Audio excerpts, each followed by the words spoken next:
pH también bajo, pero el que va a determinar aquí quién es el PCO2. ¿Qué va a pasar con la presión del PCO2? Aumenta y también el bicarbonato no, él aumenta también, él aumenta, porque acuérdate que él también tiene que compensar, ¿ok? Sí, aquí aumenta, porque si disminuye estarías hablando de un trastorno mixto prácticamente, porque estaría uno abajo y el otro alto, pero aquí él trata también de aumentar por compensación. Entonces, esta acidosis, ¿qué nos está diciendo esta acidosis respiratoria? ¿Qué tendríamos que hacer? ¿Qué creen ustedes que tenemos que hacer en una acidosis respiratoria? Se está acumulando CO2. Eliminar el CO2. ¿Cómo eliminaría un CO2? Hiperventilar al paciente. Muy bien. Entonces, cuando usted tenga un paciente con CO2 elevado, a veces, sobre todo en pediatría, uno usa un resucitador manual y empieza a hiperventilar al paciente para ver si esos niveles bajan. Pero lo que es más común hace, sobre todo si está acompañada de hipoxemia, que sería el punto de aquí, un intubo al paciente. Entonces, un paciente que hace que es respirador, mecánica, para poder que se lo está llevando. Entonces, fíjense que las dos acidosis, digamos que son las más importantes. Y de los electrolitos, nosotros sabemos que sodio, potasio, calcio ya lo acabamos de ver, pero tenemos también magnesio, fósforo, ¿qué más falta aquí? Entonces, de todo esto, el sodio, ¿quién te falta? Cloro. Okay. De todo esto, el que tiene un protagonismo que es importante, los dos son importantes, pero en el sodio, ¿cuál sería la importancia de él? Aparte de que forma parte de la bomba de sodio, potasio, no sé qué, todo eso. Pero hay algo muy importante que hace él, que es protagonista para no olvidar.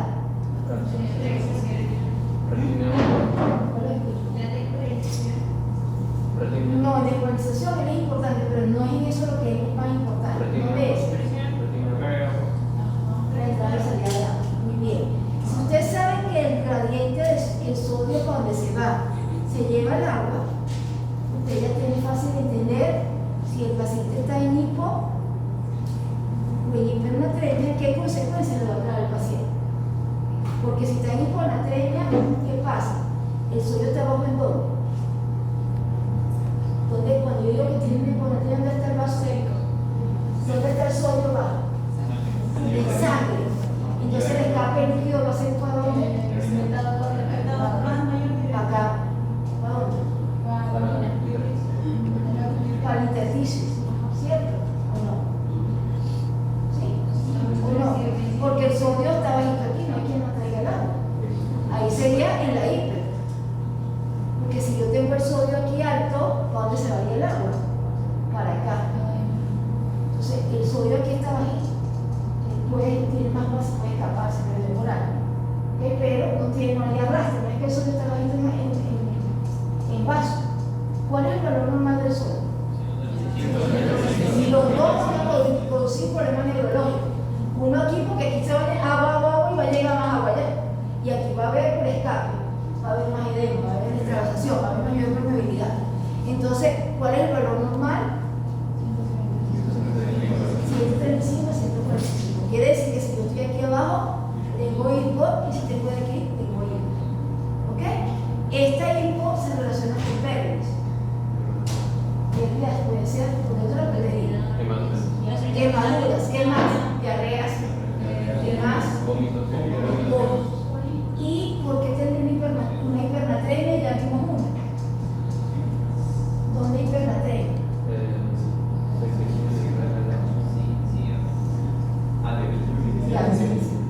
Quiere decir que puede haber hipernatremias reales, o si yo hidrato a un paciente con una solución hiperosmolar, eso también hace que pase hipernatremia. Ambas van a producir trastorno neurológico, van a producir demasiado hipernatremia. ¿Okay? Pero la que da más clínica neurológica casi siempre es la hipernatremia. Y hay algo que dije ahorita, hablé de las soluciones y eso, pero hay una cosa más importante también que lleva el sodio, ¿qué es? Hay una cosa que nosotros tenemos que tener también en equilibrio para para que funcionen, para que las relaciones internas se mantengan. Que el sodio tiene es muy importante. La osmolaridad. La osmolaridad la lleva mucho porque tiene que ver mucho con el transporte de agua y el sodio y agua que se lleva. Entonces, esa osmolaridad baja o en el nivel. Una osmolaridad alta que nos dice que le falta que al pobre paciente. A deshidratado. Una osmolaridad baja. Eso sí, que está muy diluido probablemente, que de repente está desmatizado. Entonces que es claro y es muy práctico de entender lo grandote. Ahora, ahorita si le ponemos a lo chiquito, auxilio sodio. Entonces, sodio igual transporte de sodio y agua. Sí hay potencial de acción, dijo algo por ahí, ¿cierto? El sodio es importante, pero también es importante la modalidad plasmática y eso ahí es muy importante. Ok, potasio. Y ahí, potasio, en cuál es su función más resaltante.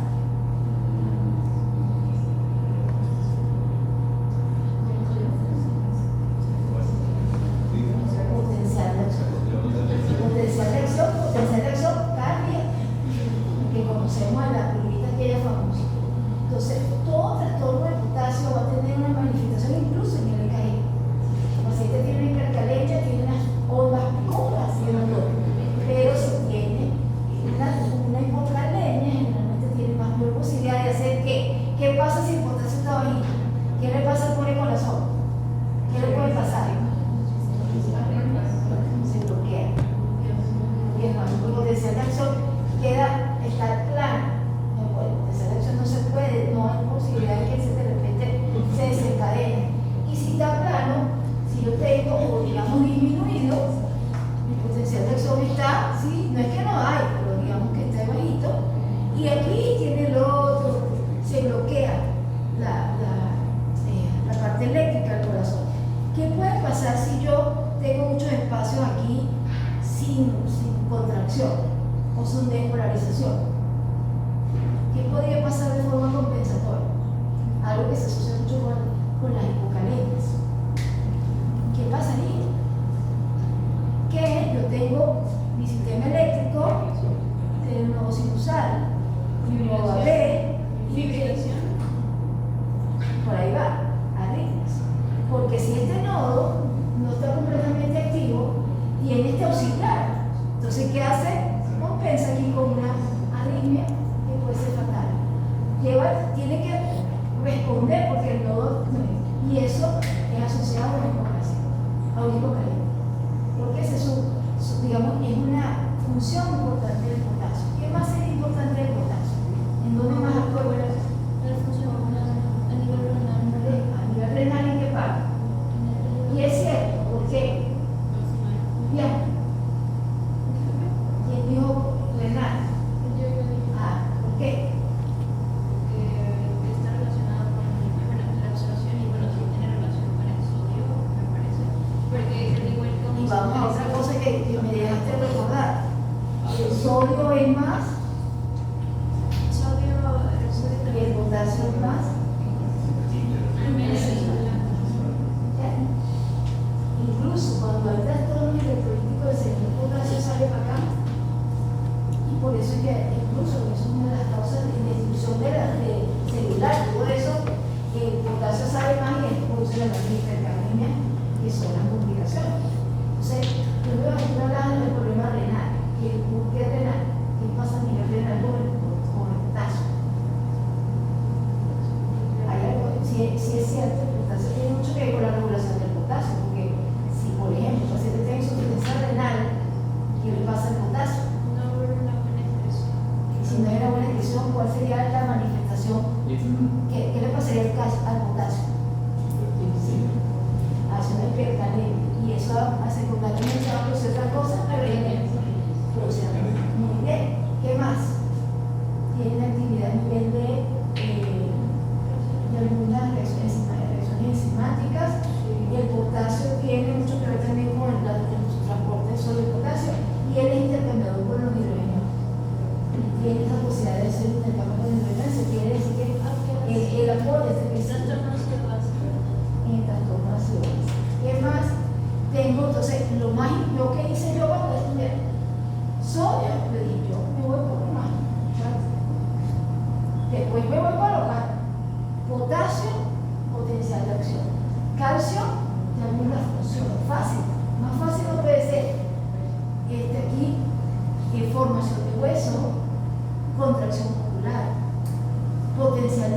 pusieron en neuro, pero también en corazón es importante. En corazón también participa calcio, coagulación.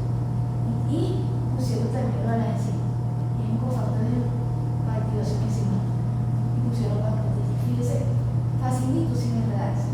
Magnesio. No sé el nombre es medio necio, ¿no? Pero él también es cofactor y él ayuda también a quién, al potasio. El potasio y él son medio amigos, o son enemigos, no recuerdo.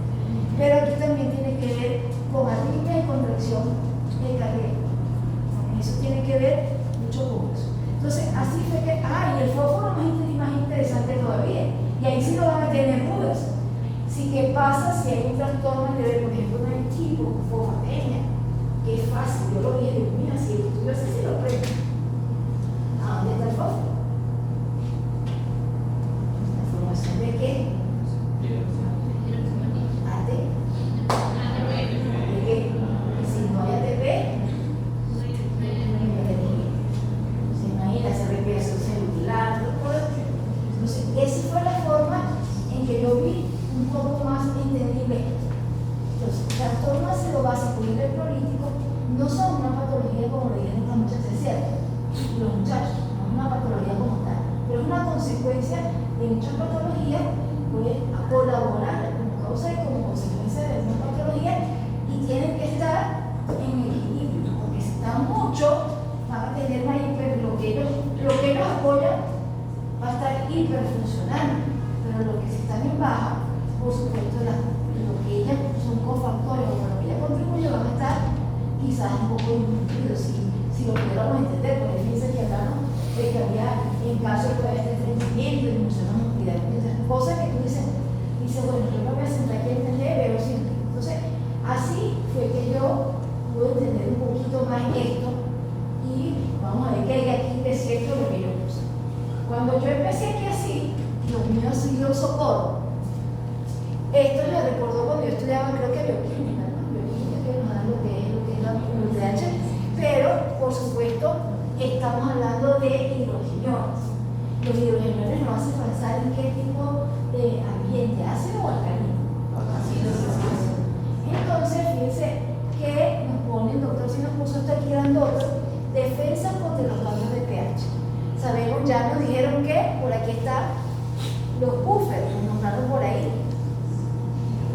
En segundos, aquí está. Aquí una compensación y por ahí no lo he aclarado rápido, pero sabemos que las compensaciones más importantes son las que cubren a nivel respiratorio, o digamos las más efectivas, porque aunque esta no es nada desdeñable, porque es el bicarbonato realmente que al final hace su trabajo de forma efectiva.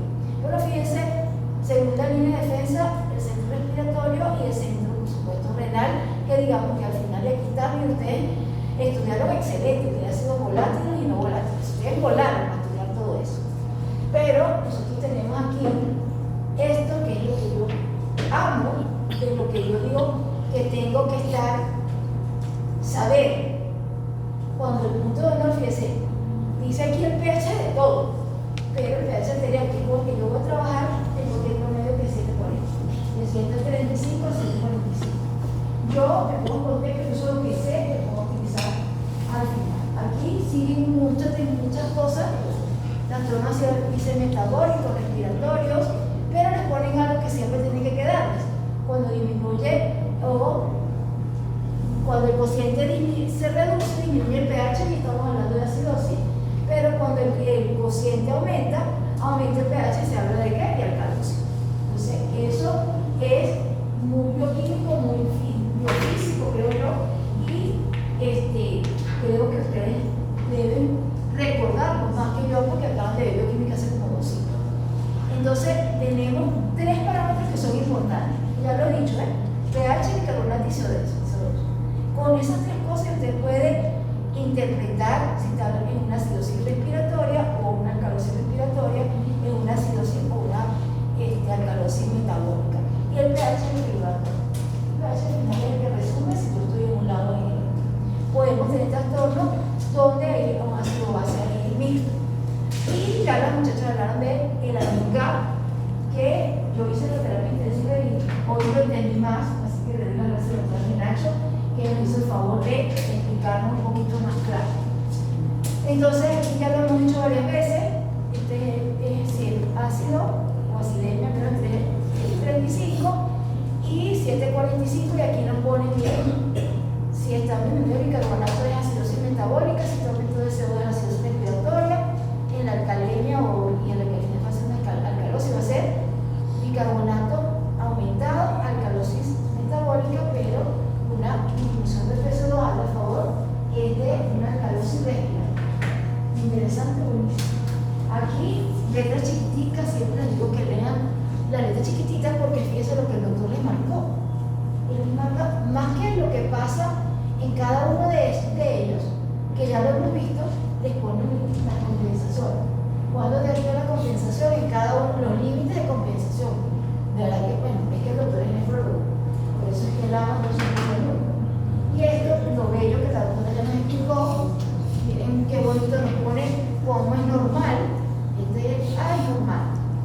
Y aquí nos ponen las diferentes, fíjense, y siempre el sodio, aquí es donde está la diferencia, ¿verdad? Y ella ya nos hizo bien de distribución iónica normal, acidosis metabólica y acidosis metabólica debido a una pérdida de bicarbonato. Interesante, muy bonito, ya lo explicó. Y vuelvo a decir, yo en esa terapia veo el entendimiento. Debe ser que no tenían nada entendido.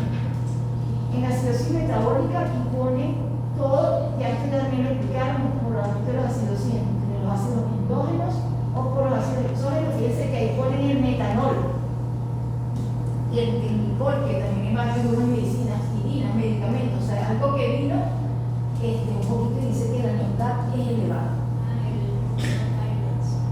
Perdón.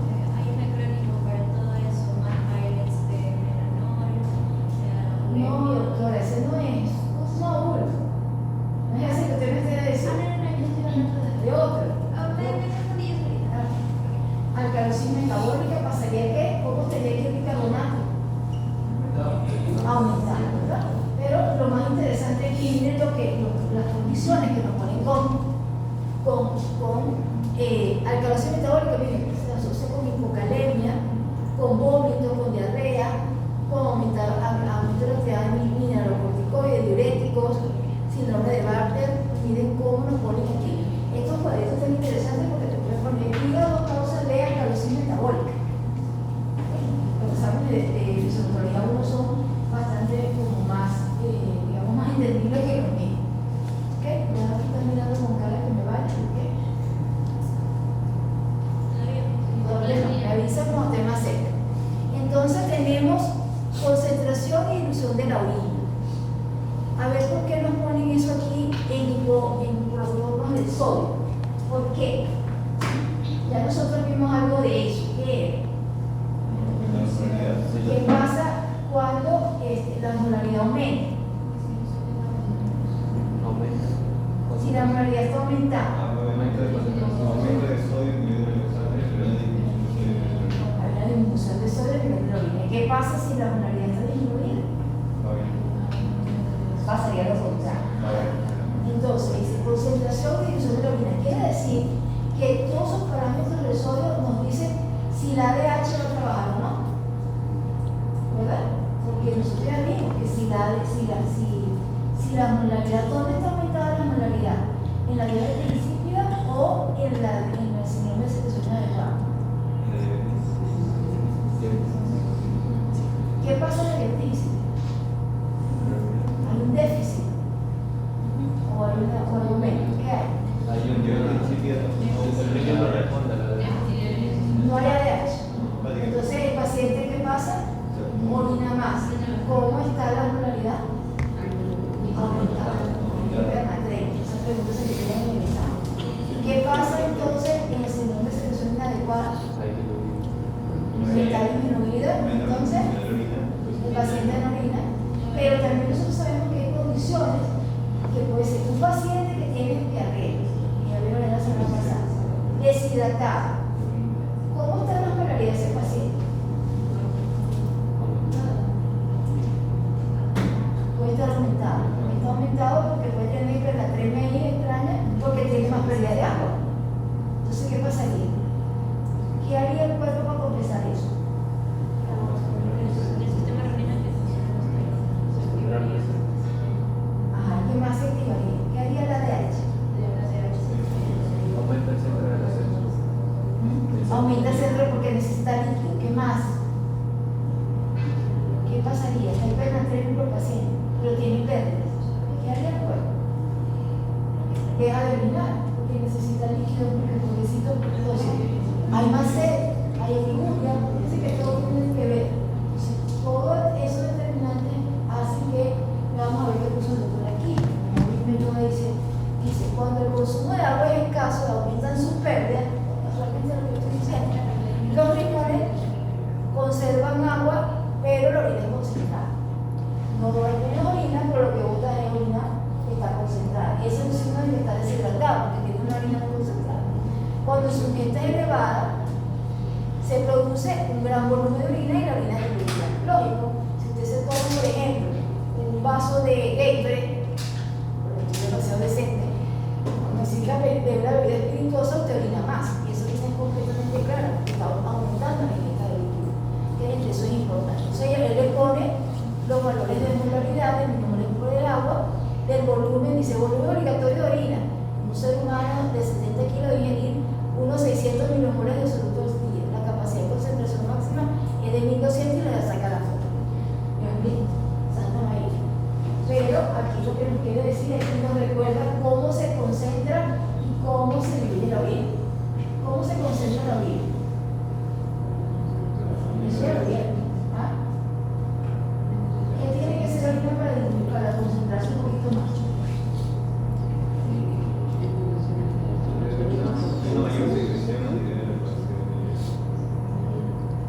Yo estuve tratando de detectar esto. Dice que esto es una lesión normal.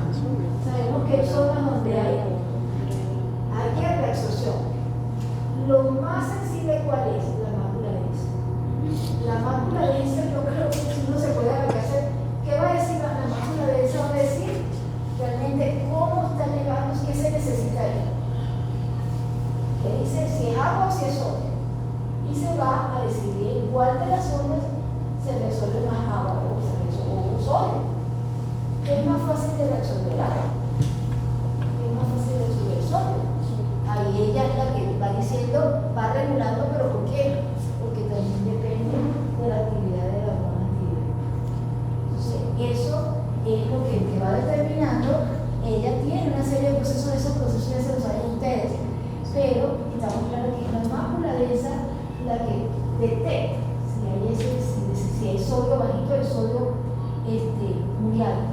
Y también es un detector porque mide molaridad, y la molaridad la mide también, pues si hay paso de glucosa, eso también que no debería haber, que ella también hace que haya diferentes cambios en la diuresis. Y ahí donde la hormona diurética tiene que ver. Entonces dice, la hormona diurética regula la expresión renal de agua.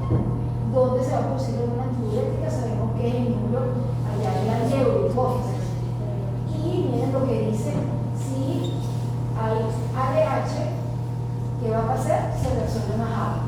Ahí lo dice, hay mayor reabsorción de agua.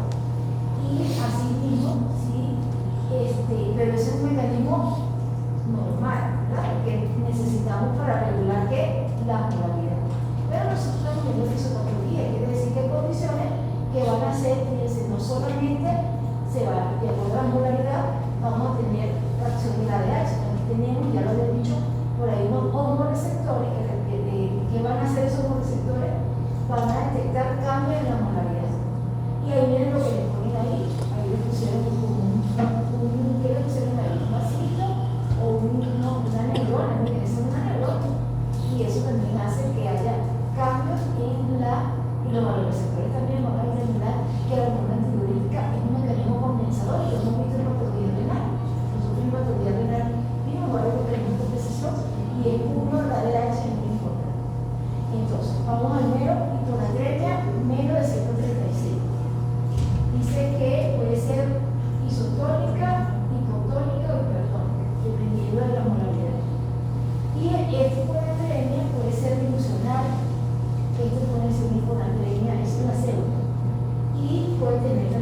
dilución de orina conservada. Vamos a revisar aquí para no darnos prisa.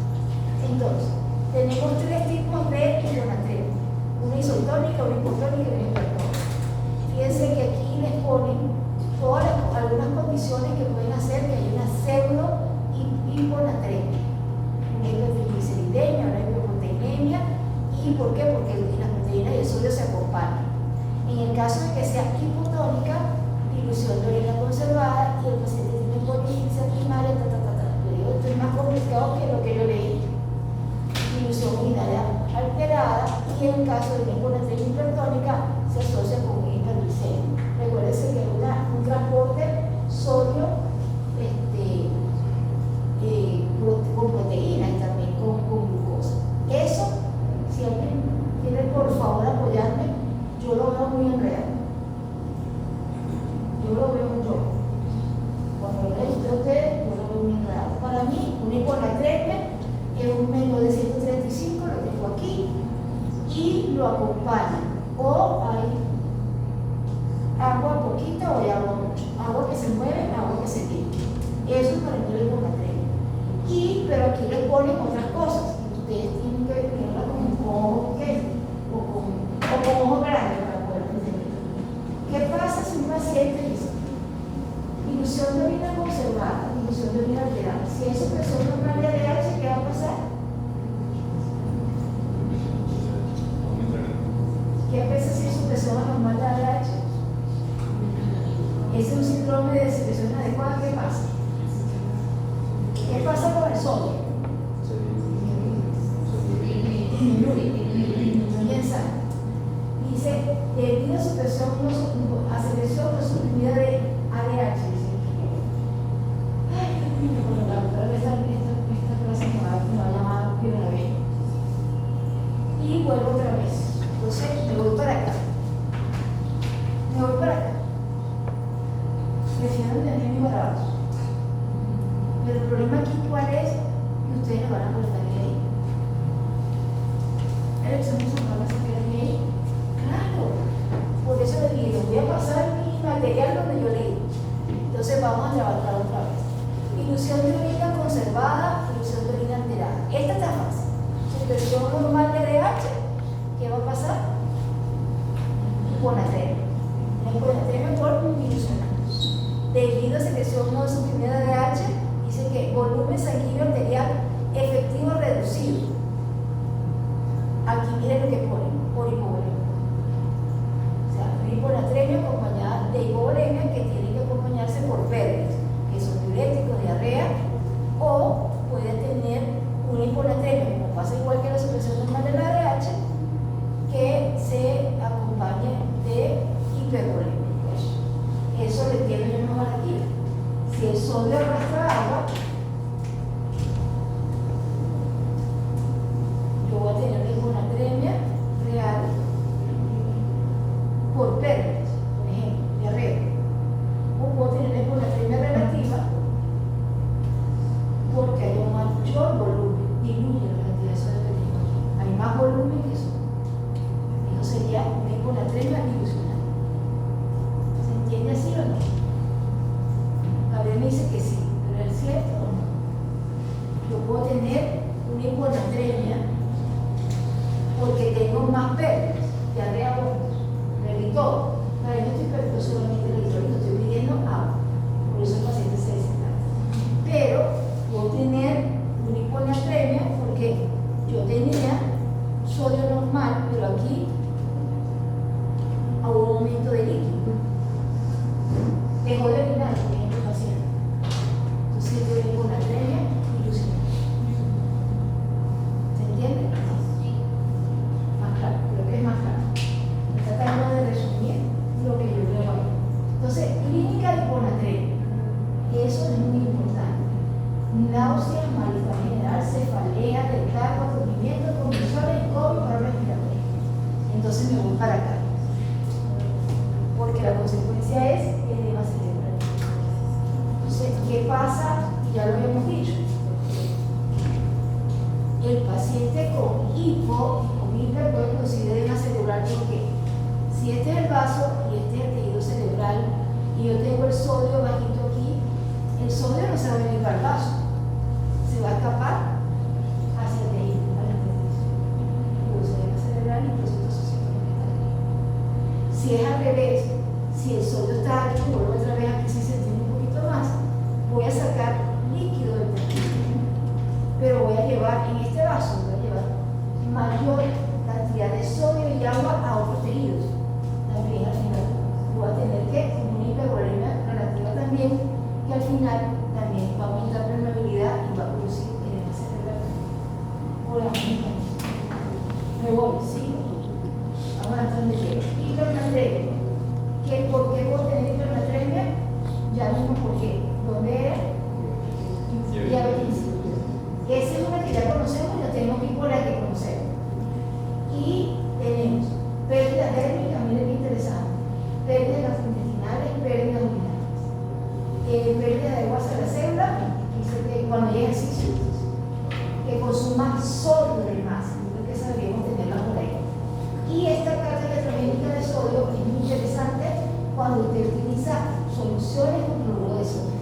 ¿Saben que ahorita no se utiliza soluciones de cloruro de sodio porque todo el mundo le tiene miedo que esté contaminada? Pero miren, el aumento de concentración sérica de sodio en la humanidad provoca el movimiento de agua del cerebro, dice desmejorado de debilidad, irritabilidad, bajo convulsión. Aquí el cerebro se podría incluso deshidratar, ¿verdad? Porque en vez de meterle agua le podría estar sacando, pero también sabemos que está aumentando bolemia y eso al final también puede destruir el vaso, también puede producir un problema ya neurológico como tal. En los dos hay convulsión, el mecanismo de arrastre de vaso. Eso es un mecanismo muy normal. Potasio, auxilio soldado. Miren lo que tenemos. Dieta, que se pierde por las es el solo. Y está el potasio esencialmente intracelular. Entonces dice aquí, mire que dice aquí, factores principales de hormonas y fármacos que influyen en la distribución de potasio. ¿Qué creen ustedes que puede hacer que se pierda el potasio? ¿Por dónde perdemos potasio? Algo común. Paciente que recibe diurético. Paciente que recibe diurético hace que se ponga cero. Aquí lo dice.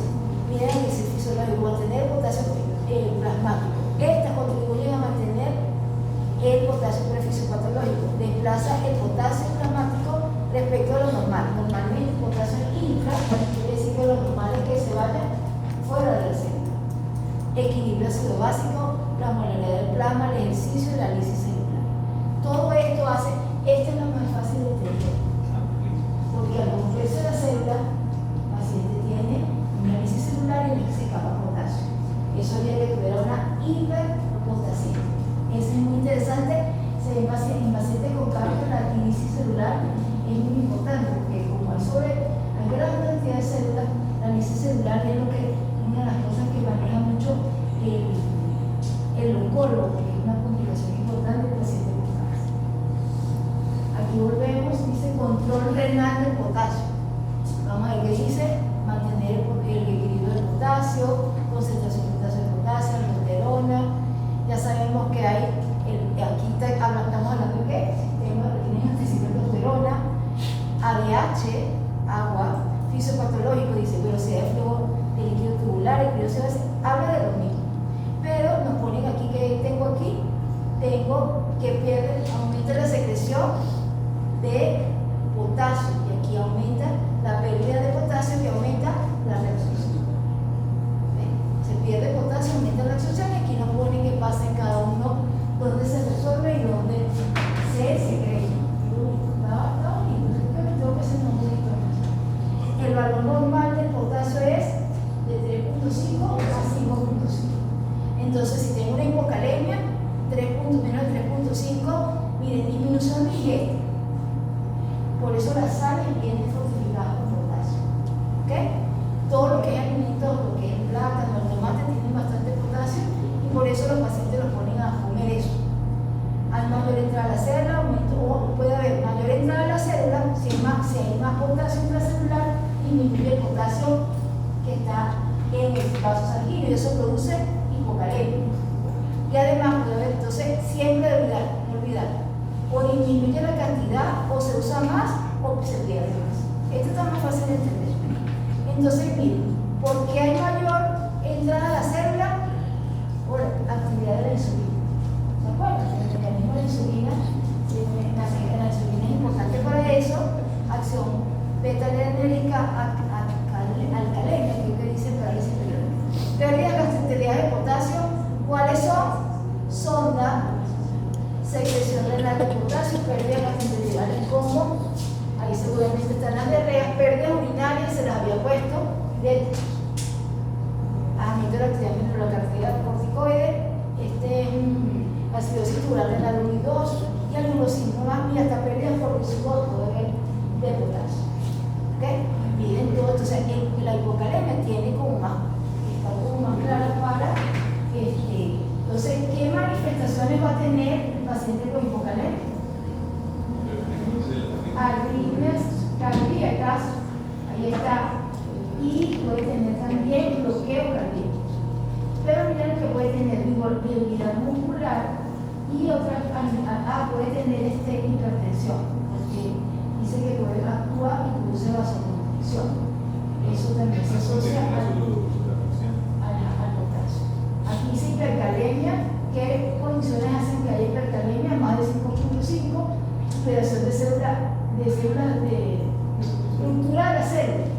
Eso hace que haya mayor cantidad de potasio en el vaso. Entonces miren las condiciones: acidosis metabólica, deficiencia de insulina, aumento del metabolismo tisular.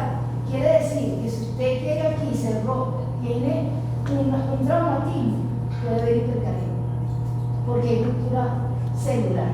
Eso es importante. Miren, lo que hace el ejercicio. Sé que la presión reducida de potasio urinario produce hipercalemia, y miren todo lo que produce insuficiencia renal, es el más conocido. Paciente que tiene insuficiencia renal, cuando ya es hipercalemia, está en condición grave. Esa es una condición grave. Y es que el paciente no está urinando. Quiere decir que eso es una condición por lo que el paciente tiene que dializarse, porque hago para la reducción de potasio. Manifestaciones clínicas de hipercalemia. Aumento, miren. Ambas producen debilidad muscular.